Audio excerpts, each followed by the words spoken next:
રાત્રે 9 વાગ્યાની આસપાસ મેં મારી નણંદ સમીરાના પગ દબાવી રસોડામાં ગઈ. રસોડામાં આવીને મેં મારી નણંદ માટે ચા બનાવી અને પીરસવા તેમના રૂમમાં ગઈ. પછી રસોડું વગેરે સાફ કર્યું. ત્યારબાદ મારી નણંદના કપડાં ઇસ્ત્રી કરીને કબાટમાં મૂકી દીધા. હું મારા રૂમમાં પહોંચી ત્યાં સુધીમાં 11 વાગ્યા હતા. મારા પતિ કુંતેશ પણ સૂઈ ગયા હતા. મારા પતિ માટે મારી પાસે સમય જ નહોતો. કુંતેશ આખો દિવસ ઓફિસમાં રહેતા. તેઓ સાંજે ઘરે પરત ફરતા હતા, પરંતુ હું તેમને સમય આપી શકતી નહોતી, કારણ કે મારી નણંદ સમીરા સાંજ પડતા જ પૂજા કરવા બેસી જતા. પછી તેઓ દરેક નાના કામ માટે મને બોલાવતા રહેતા. મારી નણંદનું કામ કરવામાં મને ખૂબ આનંદ થયો. મેં તેમને કહ્યું કે તેમને બેડ પરથી નીચે ઉતરવાની પણ જરૂર નથી. મારી વાત સાંભળીને મારી નણંદ બહુ ખુશ થઈ ગયા અને મને ઘણા આશીર્વાદ આપતા. મારે તો બસ આશીર્વાદ જોઈતા હતા. મારા લગ્નને 4 વર્ષ થઈ ગયા હતા, પરંતુ અત્યાર સુધી હું ગર્ભવતી થઈ શકતી નહોતી. મારી નણંદ સમીરા ખૂબ જ ધર્મનિષ્ઠ છોકરી હતા. કુંતેશ કહેતા હતા કે મારી બહેનની દરેક પ્રાર્થના કબૂલ થાય છે, તેથી જ તમે મારી બહેનને આપણા માટે પ્રાર્થના કરવા કહો. મારા પતિની વાત સાંભળ્યા પછી મેં મારી નણંદને અમારા માટે પ્રાર્થના કરવાનું કહ્યું. અમારા મહોલ્લામાં પણ મારા નણંદનો ઘણો પ્રભાવ હતો. જો કોઈનું બાળક બીમાર હોય તો તેઓ મારી નણંદ પાસે પ્રાર્થના કરાવવા આવતા. કુંતેશે એમ પણ કહ્યું હતું કે તમારે મને ખુશ રાખવો હોય તો તમારે મારી બહેન સમીરાને ખુશ રાખવું પડશે. હું બધું જ સારી રીતે સંભાળતી હતી, પણ આ બધામાં મારો અને કુંતેશ વચ્ચેનો સંબંધ સાવ સુખાઈ ગયો હતો. હું આખો દિવસ માત્ર કામ કરતી રહેતી અને મારી નણંદની સેવા કરતી. આ સમય દરમિયાન મારા જીવનમાં આવી ઘટના બની જેણે મારું જીવન સંપૂર્ણપણે બદલી નાખ્યું હતું અને મને એ પણ જાહેર કર્યું હતું કે આ દુનિયામાં હું કોને સૌથી વધુ નફરત કરું છું. સમીરાના પગ દબાવીને હું રૂમમાં દાખલ થઈ ત્યારે રાતના 12 વાગ્યા હતા. કેટલાક દિવસોથી અનિદ્રાને કારણે હું દવાઓ લીધા પછી સૂતી હતી. જ્યારે મેં મારી દવા ધરાવતું બોક્સ ઉપાડ્યું ત્યારે એ જોઈને હું ચોંકી ગઈ કે મારી ઊંઘની દવા એમાં નહોતી. હું એકદમ ટેન્શનમાં હતી કે આટલી લાંબી રાત હું કેવી રીતે પસાર કરીશ. મારા પતિ સૂતા હતા. મેં તેમને જગાડ્યા, પરંતુ તેમના તરફથી કોઈ જવાબ મળ્યો નહીં. કુંતેશ ગાઢ નિદ્રામાં હતા. થોડી વારમાં શાંત વાતાવરણમાં તેમના નસકોરાનો અવાજ ગૂંજવા લાગ્યો. મને આખો દિવસનો થાક હતો, તેથી જ હું કદાચ ઊંઘી જઈશ એવી આશાએ મેં સૂવાનો પ્રયત્ન શરૂ કર્યો, પણ એવું ન થયું. રાતના 3 વાગ્યા હતા. છેવટે કંટાળીને હું ઊભી થઈ અને મારા મનમાં મારા નણંદનો વિચાર આવ્યો. તેઓ ઘણીવાર કહેતા હતા કે તેઓ આખી રાત પૂજામાં વિતાવે છે. મેં તેમની પાસે જઈને દવા માંગવાનું વિચાર્યું. મારી નણંદ ખૂબ જ ધર્મનિષ્ઠ અને પૂજારી સ્ત્રી હતા. તેમના હોઠ પર આખો સમય ભગવાનનું નામ રહેતું હતું. હું તેમના રૂમ તરફ ગઈ કે તરત જ એક માણસના આવાજે મારા પગથિયા રોકી દીધા. મારી નણંદના રૂમમાંથી કોઈ પુરુષનો આવાજ આવે એ કેવી રીતે શક્ય બન્યું? મને લાગ્યું કે કદાચ એ મારો ભ્રમ છે. તેથી જ જ્યારે હું આગળ વધી ત્યારે એ વ્યક્તિએ મારા નણંદનું નામ બોલાવ્યું. હવે મને ખાતરી થઈ ગઈ કે આ અવાજ મારા નણંદના રૂમમાંથી જ આવતો હતો. મને વિચિત્ર આનંદનો અનુભવ થયો, ખબર નહીં કેમ, અને મારા હૃદયને અચાનક શાંતિનો અનુભવ થયો. તરત જ મારા રૂમમાં પાછો આવી અને મારા પતિને જગાડ્યો. તેઓ પણ ગભરાઈને ઊભા થયા. મેં કહ્યું, કુંતેશ, જલ્દી ઉઠો. સમીરાના રૂમમાં કોઈ માણસ આવ્યો છે. ચોક્કસ સમીરાએ તેમના કોઈ પ્રેમીને બોલાવ્યા હશે. કુંતેશ ખૂબ ગુસ્સા થયા અને કહ્યું, હું તમારી જીભ ખેંચી લઈશ. મારી બહેન વિશે આવું વિચારવાની અને બોલવાની તમારી હિંમત કેવી રીતે થઈ? મેં કુંતેશને હાથ પકડીને કહ્યું, એકવાર મારી સાથે આવો અને તમારી આંખોથી બધું જુઓ. ગુસ્સામાં તેઓ મારી સાથે ચાલ્યા ગયા. મેં અચાનક મારા નણંદના રૂમનો દરવાજો ખોલ્યો, જેથી સમીરાને કોઈ તક ન મળે. હું અને મારા પતિ અમારી સામેનું દૃશ્ય જોઈને આશ્ચર્યચકિત થઈ ગયા. સમીરા પૂજા માટે બેઠા હતા. જ્યારે સમીરાએ પૂજા પૂરી કરી અને અમારી તરફ પ્રશ્નાર્થ નજરે જોયું તો હું ગભરાઈ ગઈ. મેં કહ્યું, કુંતેશને માથામાં દુખાવો છે. તેઓ તમારી પાસેથી દવા લેવા આવ્યા છે. એ વખતે કુંતેશ મૌન રહ્યા. સમીરાએ કુંતેશને તેમની પાસે આવવાનો ઈશારો કર્યો, પણ કુંતેશ રૂમમાંથી બહાર નીકળી ગયા. જ્યારે હું તેમના રૂમની આસપાસ જોઈ રહી હતી કે તે માણસ ક્યાં ગયો, મારી નણંદે ગુસ્સામાં કહ્યું, ચાલો જાઓ અહીંથી. મારું મોઢું કેમ જોઈ રહ્યા છો? મારી પૂજામાં ખલેલ પડી રહી છે. મને ઓછામાં ઓછું એકવાર પૂછવાનું મન થયું કે કઈ પૂજા અને ક્યાં વિધિ, પરંતુ લગ્નના પહેલા દિવસથી જ સમીરાએ મને ડરાવીને રાખ્યો હતો. મારામાં તેમને કશુંક પૂછવાની હિંમત નહોતી. હું ડરીને મારા રૂમમાં ગઈ. જ્યારે હું ડરીને મારા રૂમમાં પ્રવેશી ત્યારે કુંતેશે મારા મોઢા પર થપ્પડ માર્યો અને તેણે કહ્યું, મને લાગે છે કે અત્યારે તમને છૂટાછેડા આપીને તમને ઘરની બહાર કાઢી મૂકો, પણ હું તમને તક એટલા માટે આપી રહ્યો છું કે તમે મારી બહેનની પસંદગી છો.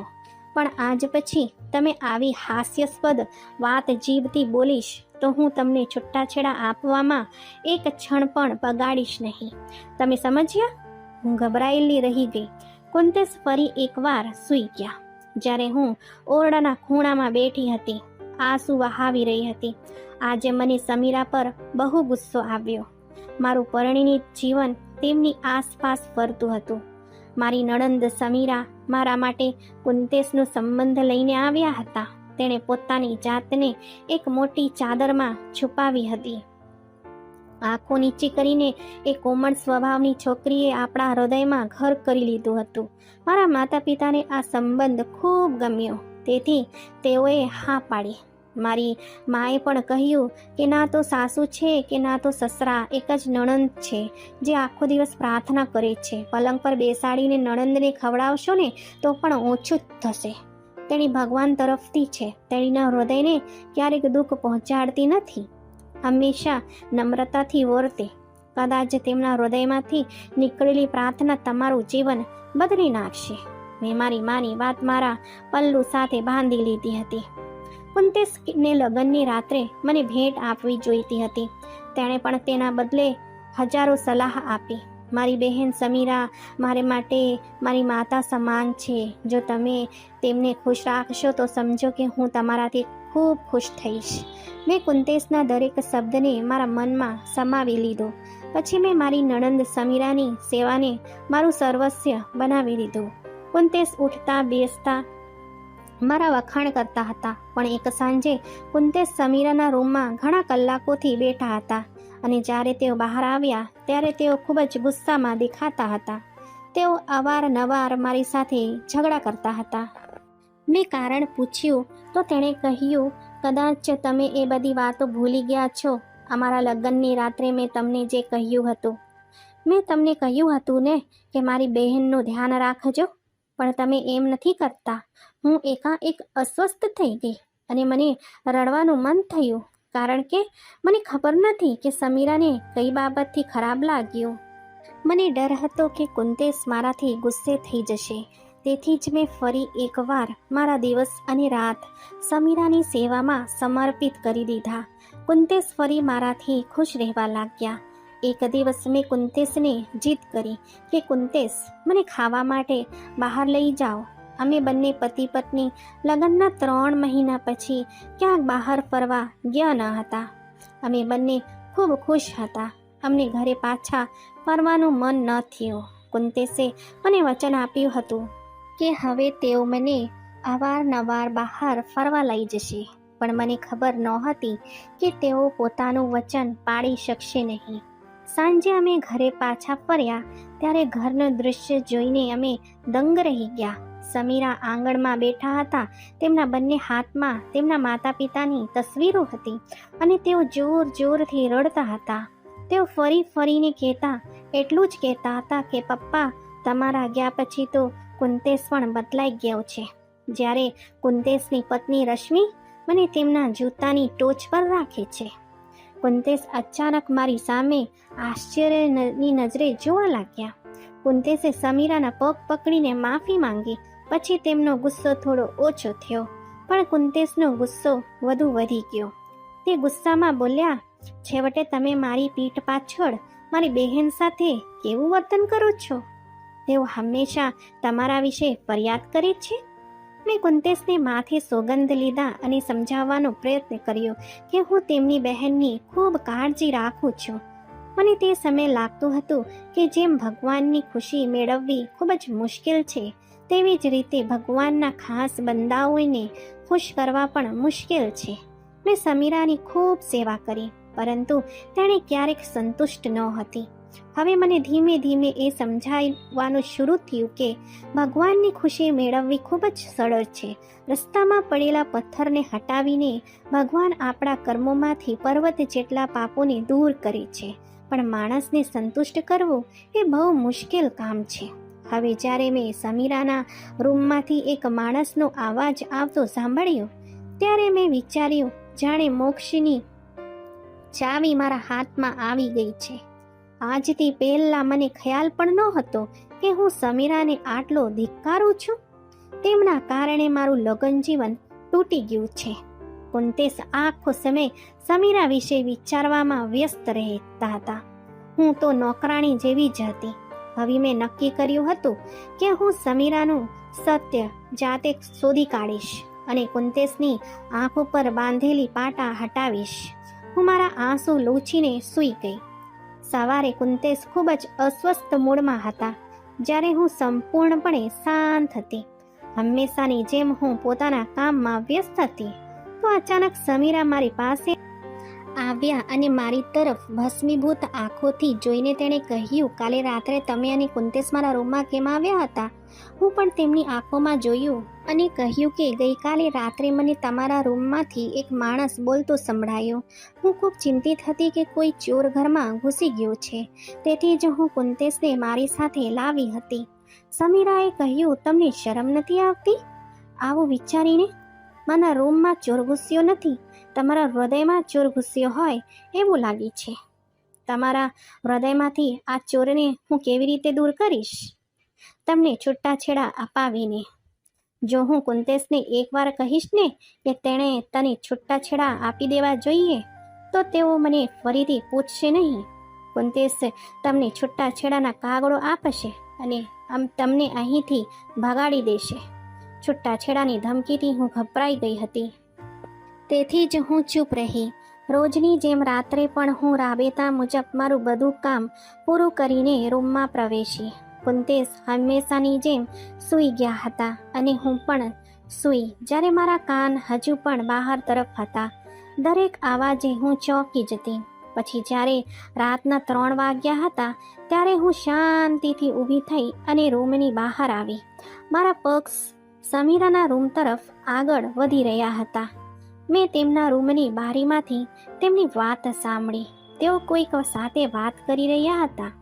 સમીરા કહેતા હતા કે હું મારા દિવસો ખૂબ મુશ્કેલીથી પસાર કરું છું. હું રાહ જોઉં છું કે રાત ક્યારે આવશે અને તમને ક્યારે મળી. ત્યારે એક માણસનો અવાજ મારા કાને પહોંચ્યો અને તેણે કહ્યું, સમીરા, મારી પણ આવી જ હાલત છે. કાશ આપણે સાથે રહી શકીએ. આ સાંભળીને હું મારા રૂમમાં પાછો ફરી. મારી બધી શંકાઓ હવે દૂર થઈ ગઈ હતી. સમીરાનું પાત્ર બરાબર નહોતું. તેઓ માત્ર પૂજા કરવાનો ટોળ કરતા હતા. હવે હું કુંતેશને સમીરાનો અસલી ચહેરો બતાવવા માંગતી હતી, પરંતુ આ કાર્ય મને દુનિયાનું સૌથી મુશ્કેલ કામ લાગતું હતું, કારણ કે તેણે તેમની બહેન પર આંધળો વિશ્વાસ કર્યો હતો. તેમની બહેનને એક મહાન મહિલા માનતા હતા. સવાર પડી ત્યારે કુંતેશના ચહેરા પર હજુ 12 વાગ્યા હતા. મેં તેમને સમજાવવાનો પ્રયત્ન કર્યો તો તેઓ રાજી થઈ ગયા, પણ ફરિયાદ કરવાનું ભૂલ્યા નહીં. તેણે કહ્યું કે ભવિષ્યમાં તમે મને ક્યારેક મારી બહેન વિશે ફરિયાદ કરવાનો મોકો નહીં આપો અને મારી બહેન વિશે કંઈક ખોટું ન બોલો. હું તેને સહન કરી શકીશ નહીં. ગુસ્સામાં આવી જ રીતે હું તમને છૂટાછેડા આપીશ. પછી અમારા બંને પાસે પસ્તાવા સિવાય બીજું કંઈક નહીં રહેશે. રશ્મિ, હું શું કહું છું તે તમને કેમ સમજાતું નથી? તેમની વાત સાંભળીને હું અસ્વસ્થ થઈ ગઈ, પણ મેં તેમનું ધ્યાન બીજું વાત તરફ વાળ્યું. મેં તેમને કહ્યું કે આજે ઓફિસેથી વહેલા પાછા આવી જાઓ, કારણ કે આજે આપણે ડૉક્ટર પાસે જવાનું છે. અમે માતા પિતા બની શકીએ તે માટે અમારી સારવાર ચાલી રહી હતી અને થોડા દિવસો પહેલાં ડૉક્ટરે અમારા ટેસ્ટ કરાવ્યો હતો, જેને રિપોર્ટ આજે અમને મળવાનો હતો. હું સાંજે તૈયાર થઈને બેઠી હતી. કુંતેશ આવતા જ અમે ડૉક્ટર પાસે જવા નીકળી ગયા. ડૉક્ટરે અમારા બંને તરફ ખૂબ ગુસ્સાથી જોયું અને પછી કહ્યું કે તમે લોકો બાળકની ખાતર સારવાર કેમ કરાવો છો જ્યારે તમને બાળકો બિલકુલ ન જોઈતા હોય? મેં આશ્ચર્યથી ડૉક્ટર સામે જોયું અને પૂછ્યું, તમે શું કહેવા માંગો છો? ડૉક્ટરે કહ્યું, તમારા બંનેના રિપોર્ટ્સ પરથી જાણવા મળ્યું છે કે તમે બંને પ્રેગ્નન્સી રોકવા માટે કેટલીક દવાઓનો ઉપયોગ કરી રહ્યા છો. અમારા બંનેના માથા પર આપ તૂટી પડ્યો. આ કેવી રીતે થઈ શકે? મેં કુંતેશ સામે શંકાની નજરે જોયું જ્યારે તેણી મારી સામે શંકાની નજરે જોયું. અમે આખા રસ્તે સાવ ચૂપ હતા. ત્યાર પછી કાર વિસ્તારમાં પ્રવેશતાની સાથે જ પેટ્રોલ સમાપ્ત થઈ ગયું. કુંતેશને ગુસ્સો આવ્યો. અમે બંને કારમાંથી ઉતરીને ઘર તરફ ચાલવા લાગ્યા. અમે ઘરે પહોંચ્યા તો ઘરનો દરવાજો ખુલ્લો હતો. અમે બંને ઘરમાં પ્રવેશ્યા ત્યારે હોલમાંથી સમીરાનો અવાજ આવી રહ્યા હતા અને અમારા પગલાં ત્યાં જ અટકી ગયા. જલ્દી કરો, જલ્દી કરો, મેં મારી વસ્તુઓ પેક કરી છે. આજે આપણે ભાગી જઈશું અને અહીંથી કાયમ માટે દૂર જઈશું. એટલામાં એક માણસનો અવાજ આવ્યો, હા હા, તમારો ભાઈ પાછો આવે ને તે પહેલા સમીરા, આપણે અહીંથી નીકળી જવું જોઈએ. કુંતેશની આંખોમાં ગુસ્સો હતો. કુંતેશ દોડતા દોડતા હોલમાં પ્રવેશ્યા. હું પણ તેમની પાછળ હતી. કુંતેશ હોલમાં પ્રવેશતાની સાથે જ એ માણસને કોલરથી પકડી લીધો અને પછી તેઓ તેને થપ્પડ મારવાનું શરૂ કર્યું. જ્યારે સમીરાએ તે માણસને બચાવવા માટે સખત પ્રયાસ કરી રહ્યા હતા ત્યારે સમીરાએ કહ્યું કે એક મિનિટ રાહ જુઓ અને મારી વાત સાંભળો. એને છોડી દો, તે માત્ર મારી ભૂલ છે.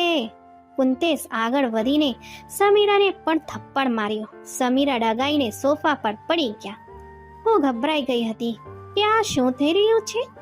અચાનક સમીરા ઊભા થયા અને મારી સામે હાથ જોડીને કહ્યું, મારી વાત સાંભળો. ભગવાન માટે મને બોલવાની તક આપો. મને પણ ગુસ્સો આવતો હતો. મને પણ એમને ઘરની બહાર ધકેલી દેવાનું મન થયું, પરંતુ ભગવાનના નામ પર મેં તેમની વાત સાંભળવાનું નક્કી કર્યું હતું. તેઓએ કહ્યું, આજની 3 વર્ષ પહેલા મારા જિગ્નેશ સાથે લગ્ન થયા હતા. જિગ્નેશની એક બહેન પણ હતી જેનું નામ પવિત્રા હતું, પરંતુ હજી સુધી તેમના સંબંધો ફાઇનલ થયા નહોતા. મને પવિત્રા દરેક બાબતમાં ખૂબ જ સરસ અને સારી રીતે વ્યવસ્થિત છોકરી લાગતી હતી. એટલા માટે મેં મારા ભાઈ કુંતેશ સાથે તેમના સંબંધો નક્કી કર્યા. સમીરાની વાત સાંભળીને હું આશ્ચર્યથી કુંતેશ સામે જોઈ રહી હતી. તેણીની વાર્તા સાંભળતી વખતે મારી નણંદે કહ્યું કે પવિત્રાએ કુંતેશ સાથે લગ્ન કર્યા હતા, પરંતુ પવિત્રાએ મારું જીવન બરબાદ કરી દીધું હતું. પવિત્રા ઘરે આવીને નાની નાની વાત પણ જિગ્નેશને કહેતા હતા. ત્યારે જિગ્નેશ મારી સાથે મારપીટ કરવા લાગ્યા હતા. મેં કુંતેશને ઘણી વખત સમજાયું કે તે સુધરે. કૃપા કરીને મારા માટે પવિત્રા કહે તે બધું કરો, સ્વીકારો. પરંતુ ખબર નથી કે કુંતેશના મનમાં શું હતું. કુંતેશ મારી સાથે ઝઘડો પણ કરતો હતો અને કહેતો હતો કે મેં તેમના સાથે અન્યાય કર્યો છે. સાસરિયામાં પોતાનું સ્થાન બનાવવા માટે મારી નણંદને તેમના પલ્લુ સાથે બાંધી દીધી છે. મેં કુંતેશને ઘણું સમજાવ્યું, પણ તેણે મારી વાત ન સાંભળી. પછી એક દિવસ પવિત્રા રડતી રડતી ઘરે પાછી આવી. જ્યારે અમે તેમને પૂછ્યું કે શું થયું છે, ત્યારે તે રડી પડી અને કહ્યું કે કુંતેશે તેને છૂટાછેડા આપી દીધા છે. ત્યારે જાણે અમારા બધા પર આંબ તૂટી ગયું હતું. જિગ્નેશ પણ મારી સાથે ખૂબ ઝઘડ્યા. તે દિવસ પછી અમારા ઘરમાં રોજ ઝઘડા થવા લાગ્યા. મારા સાસરિયા અને મારી નણંદ પવિત્રા મારા પતિને બૂમ બરાડા કરતા રહ્યા કે મને છૂટાછેડા આપી દો. તેમના દબાણ હેઠળ જિગ્નેશ મને છૂટાછેડા આપી દીધા હતા, જે મારું સુંદર સુખી ઘર હતું. પરંતુ કુંતેશની એક નાની ભૂલને કારણે તે બરબાદ થઈ ગયું. જ્યારે હું ઘરે પાછો આવી ત્યારે કુંતેશ રડતા રડતા માફી માટે પૂછ્યું, પણ મારા દિલમાં કુંતેશ માટે નફરત જાગી ગઈ હતી. કુંતેસે મને તેમની માતાનો દરજ્જો આપ્યો હતો, પરંતુ હું તેમને નફરત કરવા લાગી હતી. મેં નક્કી કર્યું હતું કે હું કુંતેસ પાસેથી આ બધાનો બદલો લઈશ. હું આખો દિવસ જિગ્નેશની યાદથી વ્યથિત રહેતી હતી, આખી રાત રડતી. પછી હું ભગવાનની નજીક ગઈ. ત્યારે મારા હૃદયને થોડી શાંતિ મળવા લાગી. મેં વિચાર્યું, મારી સાથે જે થવાનું હતું તે થઈ ગયું છે અને હવે હું કુંતેશને ફરીથી લગ્ન કરાવીશ. હું કુંતેશના સંબંધીને લઈને તમારા ઘરે ગઈ. બધું સારું હતું, પણ તમે આવ્યા પછી મને દરેક ક્ષણે જિગ્નેશ યાદ આવવા લાગ્યા. જ્યારે પણ મેં તમને અને કુંતેશને સાથે જોયા ત્યારે મારું હૃદય ઈર્ષ્યાથી સળગતું હતું. તેથી જ મેં તમારી સાથે બધું કર્યું, જેથી તમે કંટાળી જાઓ અને તમે પોતે જ કુંતેશને છોડી દો. પણ તમે બહુ જ જિદ્દી નીકળ્યા. પછી મેં તમારા બંનેના ખોરાકમાં એવી દવા નાખવાનું શરૂ કર્યું, જેથી તમે ક્યારેય માતા પિતા ના બની શકો, અને હું તેમાં સફળ રહી. લગ્નના 1 વર્ષ પછી પણ તમે બંનેને સંતાન પ્રાપ્ત થયું ન હતું. મેં જિગ્નેશને 2 મહિના પહેલા માર્કેટમાં જોયો હતો. તેઓ દોડીને મારી પાસે આવ્યા અને મારી માફી માંગવા લાગ્યા. મેં જિગ્નેશને માફ કરી દીધો અને હવે અમે દરરોજ એકબીજાને મળવા લાગ્યા. જિગ્નેશ અને મેં એકબીજા સાથે લગ્ન કરવાનું નક્કી કર્યું હતું. તેથી જ હું આ ઘર છોડીને જતી રહી હતી. અમે ત્રણેય જણ સંપૂર્ણપણે આશ્ચર્યચકિત થઈ ગયા. સમીરાએ મારા જીવનમાં ડાકણની ભૂમિકા ભજવી હતી. જિગ્નેશે જ હોલમાં પ્રવર્તિત મૌન તોડી હતી. જિગ્નેશે કહ્યું કે સમીરા, જો મારે તમને સ્વીકારવો હોત તો હું તમને કેમ છૂટાછેડા આપત? જરાક વિચારો. હું ફક્ત તમને અપમાનિત કરવા માંગતો હતો, જે રીતે તમે લોકોએ મારી બહેનનું અપમાન કર્યું હતું. અને આજે તમે જે કહ્યું ને તે સાંભળ્યા પછી તો હું તમારા ચહેરા પર થૂકવા પણ માંગતો નથી. ફરી લગ્ન કરીને સ્થાયી થવું એ બહુ દૂરની વાત છે. આટલું કહીને જિગ્નેશ આગળ વધી ગયા. સમીરા જિગ્નેશની પાછળ ગેટ સુધી ગયા. ત્યારબાદ કુંતેશે સમીરાને કાળામાંથી પકડીને તેમના રૂમમાં બંધ કરી દીધો. તેણે વિચાર્યું કે શું બહેનો આવી હોય છે? આ ઘટનાની માત્ર 2 દિવસ પછી કુંતેશે સમીરાના લગ્ન તેમના કરતા 3 વર્ષ મોટા પુરુષ સાથે કર્યા. કુંતેશે તેમને વિદાય આપી અને આ કરતી વખતે કહ્યું કે આજે મારો અને તમારો સંબંધ સમાપ્ત થઈ ગયો છે. તમારું પોતાનું ઘર ગોઠવો, આમ જ તમારા માટે સારું છે. છૂટાછેડા લઈને તમે પાછી આવીશ તો હું તમને આ ઘરમાં નહીં રાખીશ. તમને આ ઘરના દરવાજા બંધ જોવા મળશે. પછી કુંતેશે હાથ જોડીને મારી માફી માંગી. મેં પણ મોટું હૃદય રાખીને તેમને માફ કરી દીધા. થોડા મહિનાઓમાં ભગવાને અમને બાળકનો આશીર્વાદ આપ્યો. હવે અમારા જીવનમાં માત્ર ખુશી જ છે, કારણ કે સમીરાનો દુષ્ટ પડછાયો અમારા ઘરમાંથી જતો રહ્યો હતો. મિત્રો, તમે સત્ય ગમે તેટલું છુપાવો, એક દિવસ તે બહાર આવશે. અને એવું જરૂરી નથી કે જો તમારી સાથે ખોટું થયું હોય તો તમે તમારા પ્રિયજનો સાથે પણ ખોટું કરો, કારણ કે જો તમે ધીરજ રાખો છો આવા સમયે તો ભગવાન ચોક્કસપણે સારો બદલો આપે છે. મિત્રો, આશા છે કે અમારી આજની વાર્તા પણ તમને પસંદ આવી હશે. તમારું શું કહેવું છે આ વાર્તા વિશે? કોમેન્ટ કરીને અમને જરૂર જણાવો.